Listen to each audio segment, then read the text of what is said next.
and we are happy to be here today. I would also, I'm told, this was written by my project manager, Larry Bitten. Larry, you want to stand up for a second? Larry works with us. He's our project manager. Larry had the great distinction of making sure this project, he's been with us for 4 years, 4.5 years. Is that right? And did a fantastic job of putting this together. We have a fantastic team. We call it the A-Team. You'll hear about more of that in a few minutes. I know you want to keep the program moving, and I'm told I have a tendency to ramble on. Now, I've been in Southern Nevada since 1973, and coincidentally, that was the year the consolidation took place. And it's also interesting, you'll hear today, that after 38 years, they're actually moved into a facility, and they're consolidating the Metropolitan Police Department. So I don't know if that was because they couldn't find a site, or they were protesting for 38 years about being consolidated. But anyway, everybody's together, and everybody loves each other. Is that right? Okay.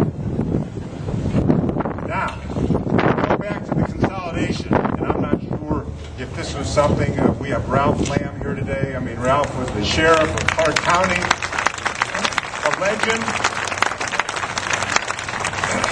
We have the Moran family here, but it was John Moran. Ralph and John, I think, were given the responsibility to put this consolidation together. It was a vision that said, look, if we can consolidate some of these facilities, or the city and the county, there's a lot of efficiencies, and it set the path for no more consolidations of any other departments for the last 38 years. That's how well it worked. Actually, I think it worked really well. We'll never know why the other ones didn't get consolidated. Anyway, we had a goal to create a campus, to work with the sheriff, to work with his people, to try to create a campus, and to design a facility along with them that would meet their needs. And I learned something a long time ago. I was involved with last year, who honored us to be here today on a project. I think it's a very simple term. It's called designing from the inside out.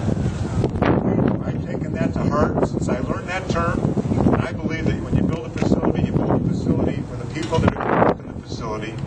And we spent a lot of time working with the Sheriff's Department, working with their space planners, identifying what their needs are, identifying the programs to make sure that what was built and what they were going to live in wasn't something that they had to move into and try and make it work, but something they moved into that they designed themselves. And Sheriff McCurdy and Cinda Laux was a critical part of that team. There were so many people in the Sheriff's Department that were involved, and they had a can-do attitude. It's something the success of this is attributed to the cooperation and their vision as to what they wanted for themselves. And bottom line is, if you're not happy, it's your own fault. Okay. You didn't write that, Larry. Now, we never anticipated the time when we committed to this project that we had go through a process that probably we never had exposed to before. Some of the process included lengthy and difficult negotiations and multiple reviews, because you realize that because it's consolidated, you have a fiscal affairs committee, which is made up of 2 people from the city and 2 people from the county and 1 independent person.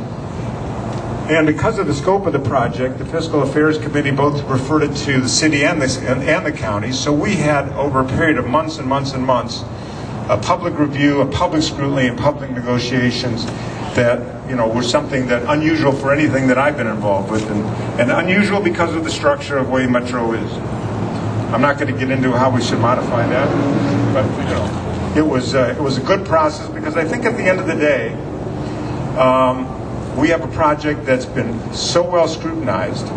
We have a project that had a tremendous labor force and a great team of people, because there were just people that were available, because as we were negotiating and as we got closer to construction, as everybody knows, we went into a very difficult period as far as our economy was concerned.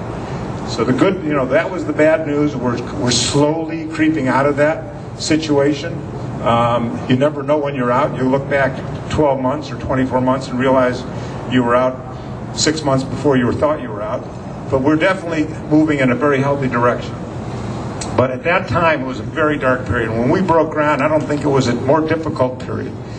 And the fact that we were able to break ground in this facility, the fact that we could employ over 600 people working on this job in the construction industry, which was suffering the most at that point in time, made this even more gratifying as far as we were concerned. We were happy to do the job. Thank you. Booker. Oh, you don't have to stand up. That's your sign to applaud.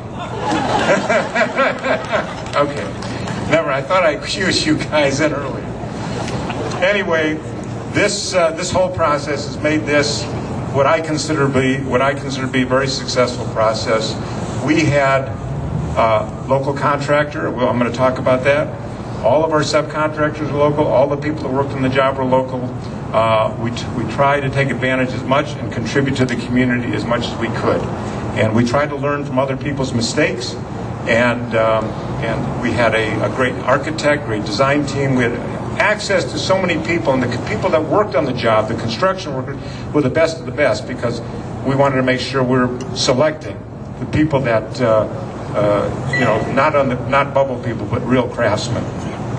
And they were available to us. Okay, I want to take a moment to recognize all the people that worked on this job, men and women who designed, built this project, and made sure it came on time, and that was constructed with great care. We couldn't ask, as I said, we had the A-team, and I'd like to, I'm going to go through that in 1 minute, but I'm going to first mention the fact, and someone asked me why Rancho Manor doesn't get more attention.